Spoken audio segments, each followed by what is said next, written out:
उन्होंने जो भाजपा के लिए काम किया है किरोड़ीलाल जी ने, उनको उनकी हैसियत के अनुसार, उनकी मेहनत के अनुसार उनको पद नहीं मिला। उनको इस राजस्थान का मुख्यमंत्री होना चाहिए था। माल खाए भजनलाल और जेल जाए किरोड़ीलाल। सीनियर लीडर है, हमारे समाज के बहुत बड़े नेता हैं, और वो जब कभी भी अगर गंगापुर भी आएंगे, मैं तो उनके लिए जो है सीट खाली कर दूंगा, दूसरी जगह चला जाऊंगा। लेकिन इस भाजपा का क्या होगा? इस भाजपा की आखिरी ताबूत में अगर कोई कील ठोकेगा तो किरोड़ीलाल ठोकेगा, ये ध्यान रखना। आप उनको ज्यादा इग्नोर मत करिए। मैं ये समझ नहीं पा रहा, उन्होंने बड़ाई मेरी ऐसी तैसी करने के लिए की है या भलाई करने के लिए की है।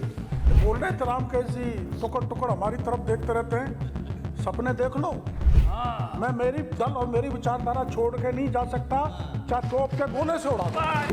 राजस्थान विधानसभा में अचानक ऐसा पल आया जब सदन का माहौल पूरी तरह गर्मा गया। चर्चा कृषि विभाग की अनुदान मांगों पर चल रही थी, लेकिन कुछ ही मिनटों में बात सियासी तंज और बयानबाजी तक पहुंच गई। इसी दौरान कृषि मंत्री किरोड़ीलाल मीणा ने ऐसा जवाब दिया कि कांग्रेस के तो होश ही उड़ गए।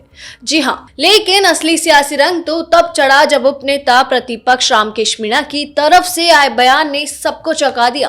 रामकेश मीणा ने तो ये तक कह दिया कि अगर किरोड़ीलाल मीणा गंगापुर आएंगे तो वे अपनी सीट खाली करके उन्हें ही दे देंगे। इतना ही नहीं, उन्होंने कहा कि किरोड़ीलाल को तो मुख्यमंत्री बनना चाहिए था। अब रामकेश मीणा के इस बयान का किरोड़ीलाल मीणा ने जोरदार पलटवार किया और दो टुक कह दिया कि चाहे तोप के गोले से उड़ा दो, मगर पार्टी नहीं छोड़ूंगा। अब देखिए इस पूरे मामले में सदन के अंदर क्या क्या हुआ और कैसे ये बयान अब राजनीति में बड़ी चर्चा का विषय बन गया है। हमें दुख है, मुझे बहुत दुख है माननीय सभापति जी, उनकी जो हैसियत है भाजपा में, उन्होंने जो भाजपा के लिए काम किया है किरोड़ीलाल जी ने, उनको उनकी हैसियत के अनुसार, उनकी मेहनत के अनुसार उनको पद नहीं मिला। उनको इस राजस्थान का मुख्यमंत्री होना चाहिए था। और मैं तो उस समय ये उम्मीद करके बैठा हुआ था कि राजस्थान के मुख्यमंत्री बनेंगे, अगर मुख्यमंत्री नहीं बने उप मुख्यमंत्री बनेंगे, गृह मंत्री बनेंगे। लेकिन गृह मंत्री भी आप ऐसा है, जब मलाई खाने का टाइम आए, जब मलाई खाने का टाइम आए तब तो आप कटोरा लेकर के आप बैठ जाओ।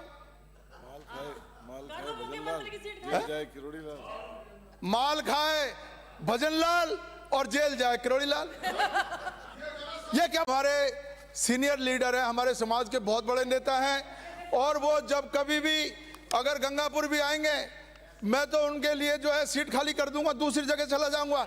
आप अपनी सुनो, मैं तो सीट खाली कर दूंगा। लेकिन इस भाजपा का क्या होगा? ये भाजपा का क्या होगा, ये ध्यान रख लिए आप। ये जो है आप इस भाजपा की आखिरी ताबूत में अगर कोई कील ठोकेगा तो किरोड़ीलाल ठोकेगा, ये ध्यान रखना आप। इसलिए आप जो है ज्यादा इग्नोर मत करो। आप उनको ज्यादा इग्नोर मत करिए।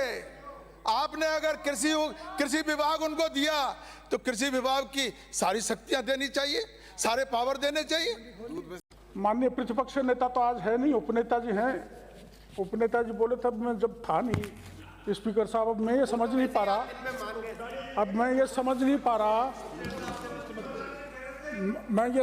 पा रहा, उन्होंने बड़ाई मेरी ऐसी तैसी करने के लिए की है या भलाई करने के लिए की है, वो उनके साथ है। पर बोल रहे थे राम कैसी टुकड़ टुकड़ हमारी तरफ देखते रहते हैं, सपने देख लो। मैं मेरी दल और मेरी विचारधारा छोड़ के नहीं जा सकता, चाहे तोप के गोले से उड़ा दो। तो आपने देखा कि किस तरह राजस्थान विधानसभा में बयानबाजी ने सियासी माहौल को गर्म कर दिया। एक तरफ तो कृषि मंत्री किरोड़ीलाल मीणा ने कांग्रेस पर सीधा आरोप लगाते हुए नजर आए, तो वहीं दूसरी तरफ रामकेश मीणा की तारीफ और टिप्पणियों ने इस बहस को नया मोड़ दे दिया। अब सियासत में चर्चा इस बात की है कि ये सिर्फ बयानबाजी थी या फिर आने वाले समय में किरोड़ी लाल मीणा बनाम रामकृष्ण मीणा की सियासी टक्कर और तेज होने वाली है। क्योंकि एक तरफ तो कांग्रेस के नेता उन्हें बड़ा पद मिलने की बात कह रहे हैं, वहीं किरोड़ी लाल मीणा कह रहे हैं कि मुझे गोले से उड़ा दो मगर मैं पार्टी नहीं छोड़ूंगा, मैं मेरी विचारधारा और पार्टी कभी नहीं छोड़ूंगा और पार्टी के साथ मजबूती के साथ खड़ा रहूंगा। यानी साफ है कि राजस्थान की राजनीति में ये बयान आगे भी हलचल मचा सकता है और आने वाले दिनों में इस टकराव की गूंज और तेज सुनाई दे सकती है। किरोड़ी को सीएम बनाने का सपना देख रही कांग्रेस और किरोड़ी बाबा ने दे दिया ऐसा जवाब। इस पर आपके क्या विचार हैं हमें कमेंट सेक्शन में जरूर बताएं और ऐसी तमाम खबरें और अपडेट्स के लिए देखते रहिए भारत अवतार। धन्यवाद।